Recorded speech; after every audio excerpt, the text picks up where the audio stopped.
নবাব বাহাদুর, আপনাকে উদাস উদাস লাগছে কেন? শরীর ঠিক আছে তো? খুব ক্লান্ত লাগছে। সবার বিচার করতে করতে আর বিচার করতে ইচ্ছেই করছে না। জীবনটা আমার নুন ছাড়া রান্নার মতন হয়ে গেছে। একটু নুন দরকার, বুঝলে উজির? আচ্ছা উজির, নুন কোথায় পাই? নুন? নুন? নুন কোথায় পাই বলুন তো? আরে আমি তো তোমাকে জিজ্ঞেস করলাম, উল্টে তুমি আমাকে প্রশ্ন করছো। শুনুন নবাব বাহাদুর, কিছুদিন না একটু কোনো জায়গা থেকে ঘুরে আসুন। ভেবেছো ভালোই, কিন্তু প্রশ্ন একটাই, কোথা থেকে ঘুরে আসবো? আলুনো জীবনে নুন, বিষয়টা মনে রেখে তুমিও ভাবো, আমিও ভাবি। কোথায় যাই, কোথায় যাই? মনে পড়েছে, মনে পড়েছে। করেছে? বাবা বাবা বাবা বাবা বাবা! আমরা দুজন কৃষ্ণনগরে যাব। মহারাজ কৃষ্ণচন্দ্রই হলো আমাদের নুন। কৃষ্ণনগরে খবর পাঠাও, আমরা দুজনে আসছে রবিবার কৃষ্ণনগরে যাচ্ছি। চলো চলো, এই কৃষ্ণচন্দ্রকে জ্বালাতন করে আসি। আমাদের পাঞ্চে জীবনে নুন হলো গিয়ে কৃষ্ণচন্দ্র। গোপাল, এই কাজ করতে করতে বড় একঘেয়ে লাগছে। চল এই একঘেয়েমি কাটাতে এই কাছে পিঠে সবাই মিলে ঘুরে আসি। একটু নির্মল বাতাস প্রাণ ভরে গ্রহণ করি। কি বলো মন্ত্রী? এই তা কোথায় যাওয়া যায়? সবাই কি বলে দেখি, আমি আমার রায় জানাবো সবার শেষে। দেখা হোক অরণ্য, হয়ে যাই বন্য, আছে নির্মল বাতাস, কেটে যাবে সব হতাশ। বাহ বাহ বাহ, ভালোই বলেছো তো কবি, কিন্তু আমি চাইছি একটা নতুন কিছু। পাহাড়ের বাহার কেমন লাগবে মহারাজ? পাহাড় আমার খুব প্রিয়, কিন্তু আমি চাইছি একটা নতুন কিছু। নতুন তো আমার কাছে আছে, যখন আমি আমার কথা বলবো তখন সবাই চমকে যাবে। মহারাজ, আমাদের কৃষ্ণনগরেই কত কি অদেখা রয়ে গেছে। যদি আমরা রাজধানী ছেড়ে কিছুদিন পল্লীগ্রামে যাই, ওখানেই তাঁবু খাটিয়ে থাকি, তবে কেমন হয়? আমি সবার কথা শুনবো, তারপর আমি আমার রায় জানাবো। বলো বলো, তোমার কোথায় যাওয়ার ইচ্ছে? আমরা পাহাড় জঙ্গল ঘুরেছি, নদী সমুদ্র অনেক দেখেছি, কিন্তু যেটা দেখিনি সেটার কথাই আনি এখন। এই ভনিতা না করে তাড়াতাড়ি বলো তো। আমরা সমুদ্রের নিচে যাব। মানে একটা অদ্ভুত কথা ঢুকলো আমার কানে। সমুদ্রের নিচে? এই, এই, এই, কি বলে আবার বলো দেখি। আমরা সমুদ্রের নিচে প্রবালের দেশে যাব। আপনি নতুনত্ব চেয়েছিলেন মহারাজ, কিভাবে যাব আমরা? বিজ্ঞানীকে বলবো এমন একটা গাড়ি বানাতে যেটাতে আমরা সবাই বসে আনন্দে সমুদ্রের নিচে বেড়াতে পারবো। কি বিজ্ঞানী, গাড়িটা কতদিনের মধ্যে বানাতে পারবে? অনুমতি পেলে 2 বছর লাগবে। তাহলে মহারাজ আমাদের বেড়াতে যাওয়াটা 2 বছর পরেই হবে। কি মহারাজ? মন্ত্রী, তুমি থামো তো। আমার তো মাথা ঘুরতে শুরু করেছে এই তোমার কথা শুনে। বলিহারি ভ্রমণ পরিকল্পনা আপনার মন্ত্রী মশাই, অসাধারণ। নবাবের দূত এসেছে, আপনার সাথে দেখা করতে চায়। হলো, মন্ত্রীর গুঁতো হজম হতে না হতেই নবাব বাহাদুরের গুঁতো এসে গেল। কি জ্বালা বলো দেখি। আমার গুঁতো কিরকম? এই তুমি থামো তো, আগে নবাব বাহাদুরের গুঁতো সামলাই, তারপর তোমায় দেখছি। ডাকো ডাকো, দুধকে ডাকো। এই নবাব বাহাদুর এলি কিছু না কিছু ঝামেলা তৈরি হয়। দেখি দেখি এবার আমার ভাগ্যে কি লেখা আছে। তাহলে ভ্রমণের বিষয়টা? এই তুমি থামো তো, আমি মরছি নিজের জ্বালায়, পঞ্চা আমার গোঁপ রেখেছে। এই তুমি এখন মুখে আঙুল দিয়ে চুপ করে দাঁড়িয়ে থাকো, মোটেই কথা বলবে না। প্রণাম মহারাজ। বলো বলো দূত, নবাব বাহাদুর কি সংবাদ পাঠিয়েছেন? নবাব বাহাদুর হাওয়া বদল করতে কৃষ্ণনগরে আসবেন সামনের রবিবার। নবাব বাহাদুরের থাকার সুবন্দোবস্ত করতে হবে। আমি এই সংবাদ দেবার জন্য এসেছি মহারাজ। কোথায় ভাবলাম আমি একটু হাওয়া বদল করতে যাব, তা নয়, আমার ঘাড়ে নবাব এসে জুটল। এই তো খুব ভালো কথা, অনেকদিন পর নবাব বাহাদুরের পায়ের ধুলো পড়বে। তাহলে সামনের রবিবার আমাদের নবাব বাহাদুর আর উজির আসছেন। এই একটা সুযোগ নবাব বাহাদুরের সাথে ঝুলে পড়া। যেমন করে হোক নবাব বাহাদুরের কাছে কাছে থাকতে হবে। নবাব বাহাদুরকে জানিয়ে দিও কৃষ্ণনগরের রাজা তার আসার প্রতীক্ষায় পথ গুনছে। প্রণাম মহারাজ, আমি আপনার কথা নবাব বাহাদুরকে জানিয়ে দেব।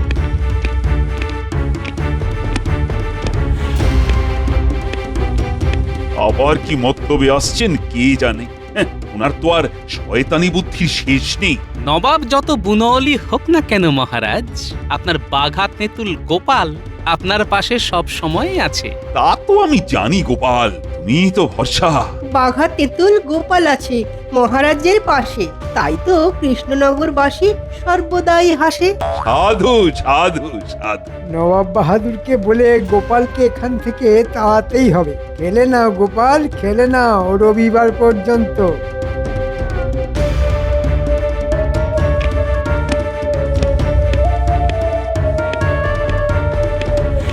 কি খবর কৃষ্ণচন্দ্র? আমার আসার খবর পেয়ে কি বললো? আপনার আসার খবর পেয়ে মহারাজ খুব খুশি। উনি আপনার আসার অপেক্ষায় আছেন। বলো কি উজির, তোমার কি মনে হয়? খুব সহজ সমীকরণ জাহাপনা। ভয় ভয় ভয় মাঝে মাঝে ভক্তি এনে দেয় কিনা জাহাপনা। তুমি ঠিক বলেছো, কৃষ্ণচন্দ্র আমাকে ভয় পায়। ভয় পেলেই আমার সুবিধা, খুব সহজে ওকে নিয়ে মজা করতে পারবো।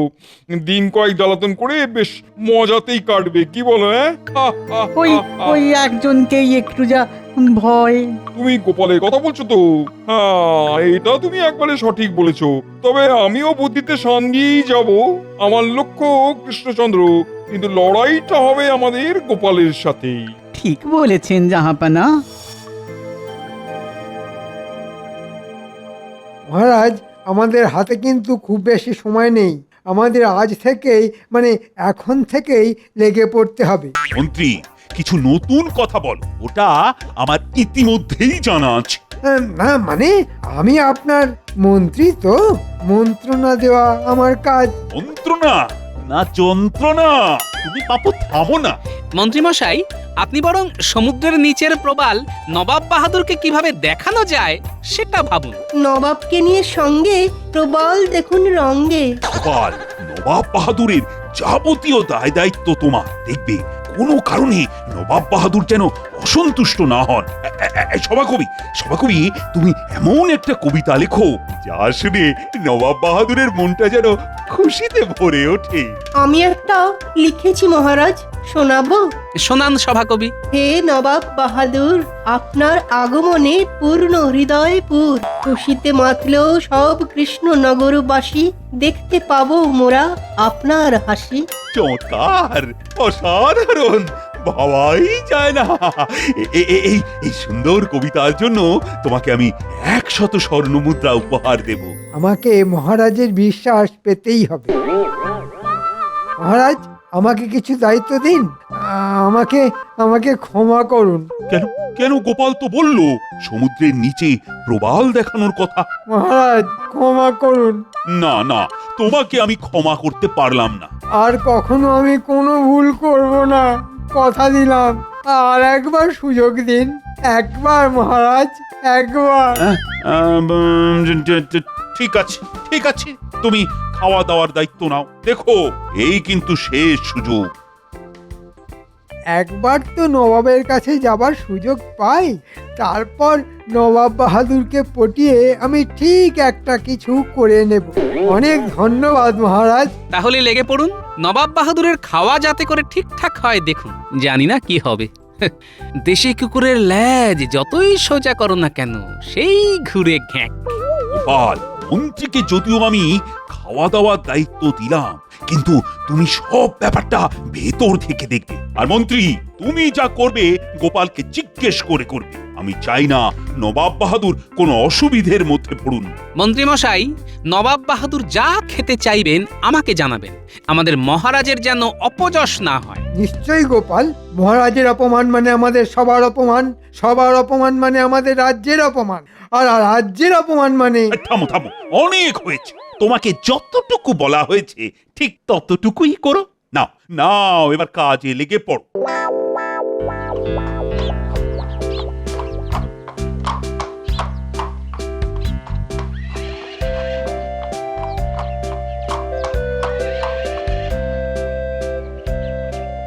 কি সৌভাগ্য আমার, আপনার পায়ের ধুলো পড়লো। আমি তো ধন্য হলাম। তুমি তো ধন্য হলে, আমি ধন্য হলাম কিনা সেটা তো দেখতে হবে। সেটা তো আমাদের আতিথেয়তা দেখলেই প্রমাণ পাবেন নবাব বাহাদুর। হে নবাব বাহাদুর, আপনার আগমনে পূর্ণ হৃদয়পুর, খুশিতে মাতল সবে কৃষ্ণনগরবাসী, দেখতে পেলাম আবার মোরা আপনার মুখে হাসি। ওহ, কি আওয়াজ, বহুত খুব। আমি ধন্য হলাম নবাব বাহাদুর। জাহাপানা, আমরা কি এখানেই দাঁড়িয়ে থাকবো? না না, সে কি, আসুন আসুন, আপনাদের আহার ও শয্যা প্রস্তুত। এই ঘরটা আপনার নবাব বাহাদুর, আর আপনার পাশের ঘরটা আপনার উজিরের। গোপাল, নবাব বাহাদুরের আহার প্রস্তুত তো? হ্যাঁ, প্রস্তুত মহারাজ। আমাদের দুজনের খাবার আমার ঘরেই নিয়ে এসো। আমি এক্ষুনি ব্যবস্থা করছি। আমি আর আমার উজির এক ঘরে থাকবো। আমার ঘরে উজিরের খাট পাঠাবার ব্যবস্থা করে দাও।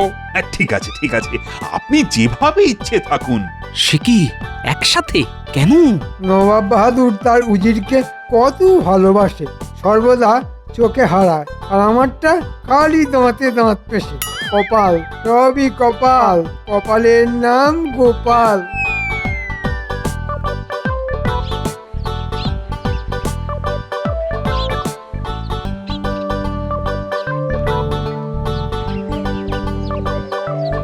কি গো, এত দেরি? হ্যাঁ, এই কদিন একটু ফিরতে দেরি হবে গিন্নি। নবাব বাহাদুর এসেছেন মুর্শিদাবাদ থেকে।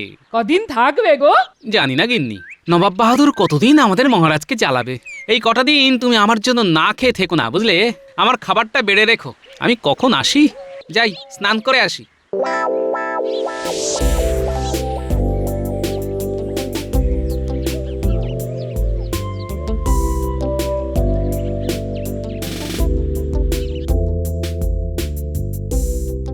সুপ্রভাত নবাব বাহাদুর, ঘুম হয়েছিল? ঘুম কি জানি, হয়েছিল বোধহয়। কি উজির, হয়েছিল? আমিও ঠিক বলতে পারছি না জাহাপানা, তবে যেটা এখন পাচ্ছে সেটা হলো খিদে। ও, তা সকালে আপনারা কি খাবেন নবাব বাহাদুর? আমাকে দুটো সাদা বকের ডিম সেদ্ধ দেবে তো। সাদা বকের ডিম? আর ডিমটা যে সাদা বকের সেটা আমার উজির পরীক্ষা করে দেখবে। যাও, তাড়াতাড়ি নিয়ে এসো। বকের ডিম? হ্যাঁ, কোথায় পাবো? তা তো জানি না মহারাজ, কিন্তু উনি ওটাই খাবেন। ও, এ তো মহা জ্বালা হলো। নবাব বাহাদুর কি এইভাবে জ্বালাবে? গোপাল কোথায়? গোপাল! আমি এসে গেছি মহারাজ। শুনেছ গোপাল, বড় বিপদ। কি হলো? বকের ডিম, সাদা বকের ডিম নবাব খাবে। তাহলেই বোঝো মন্ত্রীকে কোথায় পাঠাই, কোথায় গেলে সাদা বকের ডিম পাওয়া যাবে। মহারাজ, মহারাজ, আমার মনে পড়েছে, আমার মনে পড়েছে, ওই দিঘিতে সাদা বক আসে। আমি ওখানে একবার খোঁজ করি। ও মন্ত্রী, এই তুমি তোমার বুদ্ধিটা কোথায় রেখে আসো বলো তো? তোমার জন্য সাদা বকি দিঘির পাড়ে ডিম পেড়ে বসে আছে। যত সব। ও গোপাল, ও গোপাল, এখন কি উপায়? হাঁসের ডিম সেদ্ধ করে নবাবকে দিন, আর একটা সাদা ধবধবে হাঁস জোগাড় করে রাখুন। বলো কি গোপাল, হাঁস? তারপর আমি বুঝে নেব। তাহলে কি করব? ওই ওই ওই গোপাল যা বললো, আর সাদা ধবধবে একটা হাঁস।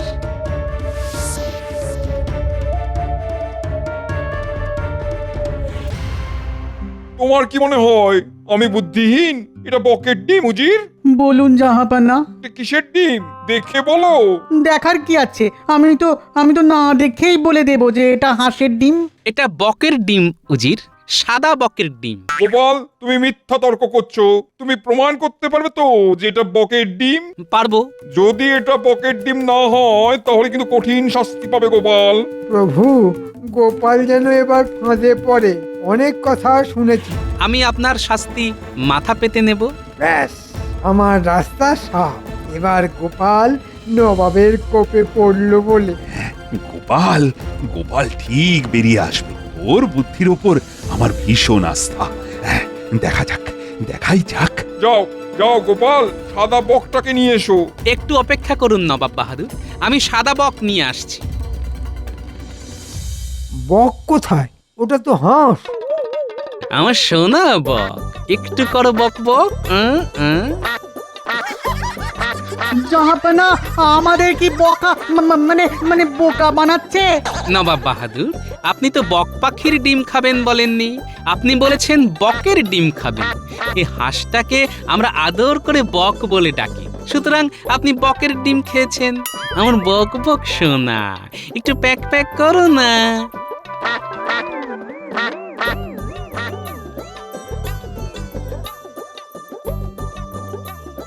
এটা কি রকম হলো জাহাপনা? হাঁসকে বক বলে চালিয়ে দিল। হ্যাঁ, শুধু আমার কথা বলার ভুলটাকে গোপাল চালাকি করে কৃষ্ণচন্দ্রকে এই যাত্রায় বাঁচিয়ে দিল। আচ্ছা, আমিও দেখবো কত ধানে কত চাল।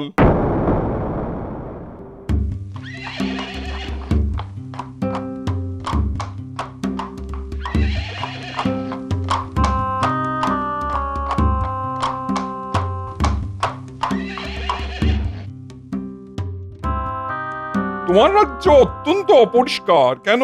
প্রজাদের সাথে কথা বলতে বলতে জানতে পারলাম তাদের সুখ সুবিধা দেখা হচ্ছে না। আপনার কাজ খুবই হতাশাজনক। আমি কাল পশ্চিম দিকে যাব, দেখবো ওখানকার ব্যবস্থাও কেমন। হ্যাঁ, এই সুযোগটাকে কাজে লাগাতেই হবে। চলো উজির।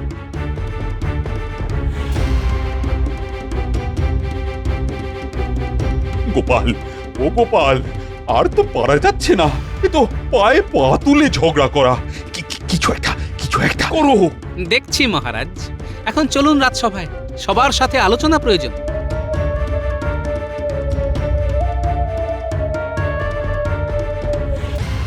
মহারাজ অভয় দিলে কিছু কথা বলি। তুমি? না না না না, আমি চাই না তুমি এর মধ্যে থাকো। তোমার উপর আমার বিন্দু মাত্র ভরসা নেই। তোমাকে যতটুকু কাজ দেওয়া হয়েছে তুমি বাবা ততটুকুই করো। নবাব বাহাদুর সকালে বাঘ, কিন্তু রাতে উনি ঘর বন্ধ করে উজিরকে নিয়ে কি করেন সেটা জানতে হবে। নবাব বাহাদুরের ঘরের বাইরে যে রাতে পাহারা দেয় তার সাথে আমাকে একটু কথা বলতে হবে মহারাজ। হ্যাঁ, ও ও কি কিছু বলতে পারবে? আন্দাজ তো দিতে পারবে। আমার ওই আন্দাজটাই চাই মহারাজ। দেখি নবাবের দুর্বলতা কিছু বার করতে পারে কিনা। আজ রাতে নবাব বাহাদুরের সাথে আমাকে একান্তে দেখা করতেই হবে।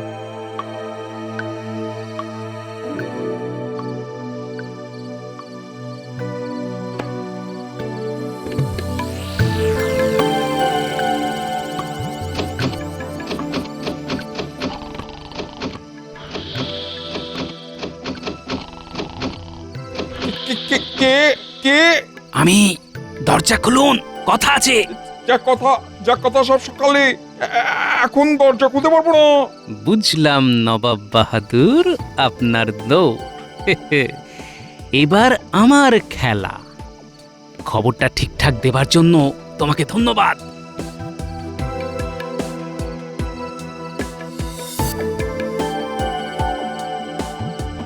এই রে, নবাব বাহাদুর রাতে দরজা খোলেন না যে, তাহলে কাল সকালেই ধরবো।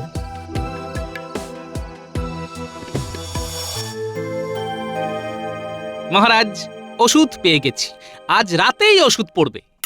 ওষুধ পেয়েছে গোপাল, ফিরবে মোদের কপাল। মহারাজ, আমি আজ একটু তাড়াতাড়ি বাড়ি যাব, আমার বানর সেনাদের খবর দিতে হবে। যাও যাও গোপাল, তোমার সেনাদের তৈরি করো।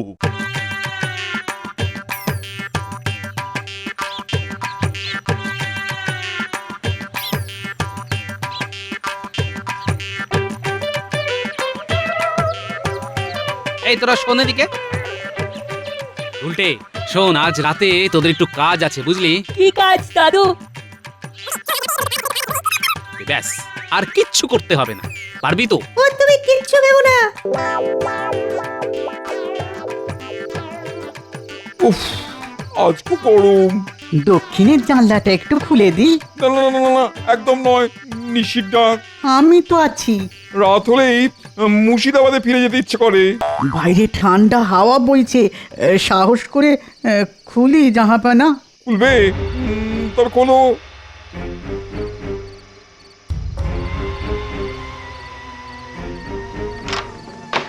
আসুন জাহাপানা, দেখুন দেখুন দেখুন, চাঁদের আলো কি সুন্দর লাগছে। সত্যি সুন্দর চাঁদের আলো।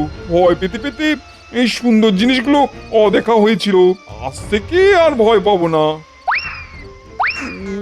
ওটা কি উজির?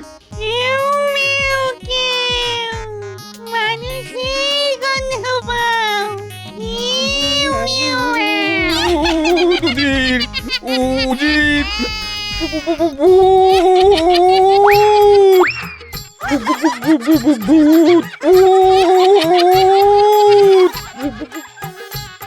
চল, কাজ হয়ে গেছে, আমরা বাড়ি যাই। আর একটু ভয় দেখাবো দাদু। না না না, তাহলে বদ হজম হয়ে যাবে। যা হয়েছে যথেষ্ট, এখন চল।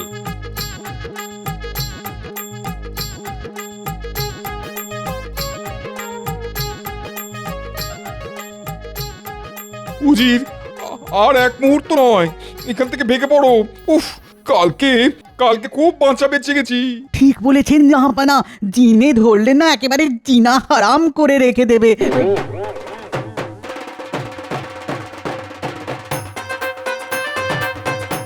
কোচওয়ান, কোচওয়ান, চলো চলো চলো চলো, আর এক মুহূর্ত নয়, চলো।